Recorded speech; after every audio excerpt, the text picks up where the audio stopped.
तुम्ही लक्षात घ्या की छत्रपती आमचं सर्वांचं आराध्यदैवत छत्रपती शिवाजी महाराजांच्याबद्दल कोणी अनुद्गार काढणं, एकरी उल्लेख करणं हे कोण सहन करणार आहे?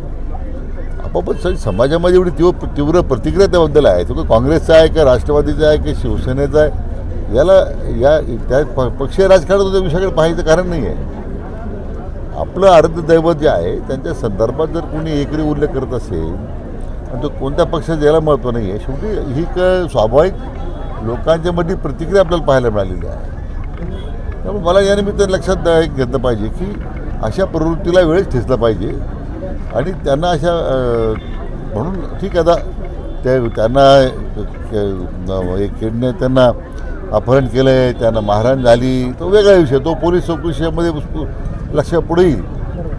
परंतु ज्यावेळी तुम्ही स्वाभाविक अशा पद्धतीने ज्या बेताल वक्तव्य करतात त्याची प्रत्येक उमटणारच ना.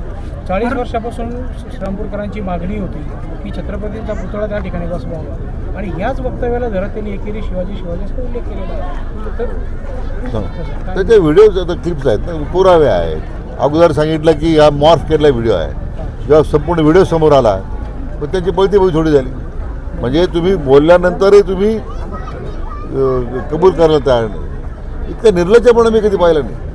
परंतु शेवटी जेव्हा पूर्ण व्हिडिओ समोर येतो आहे आणि मग तुम्ही त्या गोष्टीचं आता मान्य करताय.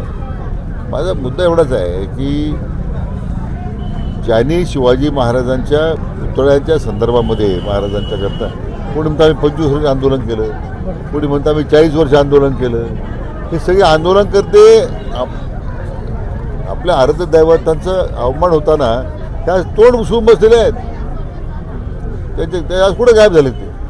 म्हणजे महाराजांचा फक्त नावाचा उपयोग किंवा त्यांच्या पुतळ्याचं राजकारण आपल्या स्वतःच्या तुंबड्या भरण्यासाठी इतक्या वर्ष करत होता का? हा खरं प्रश्न तयार झाला आता. ते तर ते त्या पक्षाचे अध्यक्ष आहे, स्वाभाविक त्यांना असं वाटत असते की अमुक एक भाजपाच्या लोकांनी काही केलं असेल. पण हर्षवर्धन सपकाळे माझे तसे जुने मित्र आहेत, परंतु त्यांना मला एवढं सांगायचं आहे की तुमच्या लोकांनी जे काही तिथे ज्या पद्धतीने मुक्तफळ उधळलेली आहे, तुम्ही एकदा ती व्हिडिओ क्लिप पहा. तुम्हीच तुमच्या त्या पक्षाच्या अध्यक्षाला पक्षातून काढून टाकाल अशी माझी अपेक्षा आहे.